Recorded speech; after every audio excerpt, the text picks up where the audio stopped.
Hello guys, ഇന്ന് ഞാനൊരു പുതിയ ഡിഷ് ഉണ്ടാക്കിയാണ്. അതിൻ്റെ ക്ലീനിങ് വർക്കാണ് ബോട്ടിത്തോരൻ. ബോട്ടിത്തോരൻ നല്ല ടേസ്റ്റാണ്, പക്ഷേ വൃത്തിയാക്കാൻ വളരെ ബുദ്ധിമുട്ടുള്ള കാര്യമാണ്. ടേസ്റ്റ് കൂടുതലാണ്, ബുദ്ധിമുട്ടുള്ള കാര്യമാണ്.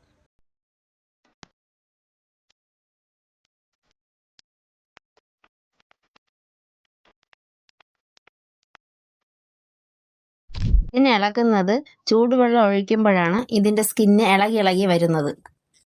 ചൂടുവെള്ളം ഒഴിച്ചതുകൊണ്ടാണ് ഈ തൊലി ഇളകി വരുന്നത്. ഇത് നമ്മൾ വേസ്റ്റും ഈ വെള്ളഭാഗമാണ് നമ്മൾ അവിച്ച് ഉപയോഗിക്കുന്നത്. ഇത് ശരീരത്തിന് നല്ലതാണ്, പക്ഷേ കഴിക്കുന്നവരെ കഴിക്കുള്ളൂ. ഇത് വൃത്തിയാക്കാൻ പഠിച്ച് ആരും കഴിക്കാറില്ല, വെക്കാറുമില്ല. കടയിൽ നിന്ന് വാങ്ങുമ്പോൾ അത് വൃത്തിയായിട്ടാണോ കഴുകണമെന്ന് നമുക്കറിയാൻ പറ്റില്ല. ശരിക്ക് അതിനെ തിരിച്ചൊക്കെ എടുത്തതിന് ശേഷം കത്തി വെച്ച് വെട്ടി അകത്തുള്ള വേസ്റ്റ് മൊത്തം മാറ്റി. അത് കടയിൽ ചെയ്യണം എന്നില്ല. ഗെയ്സ്, ഇത് പാർട്ട് 1 ആണ്. പാർട്ട് 2 ഉടനെ വരുന്നതാണ്. നിങ്ങൾ എനിക്ക് വേണ്ടി സപ്പോർട്ട് ചെയ്യണം, ഫോളോ ചെയ്യണം, ഷെയർ ചെയ്യണം. ഗെയ്സ്, കഴുകി വൃത്തിയാക്കി കഴിഞ്ഞു.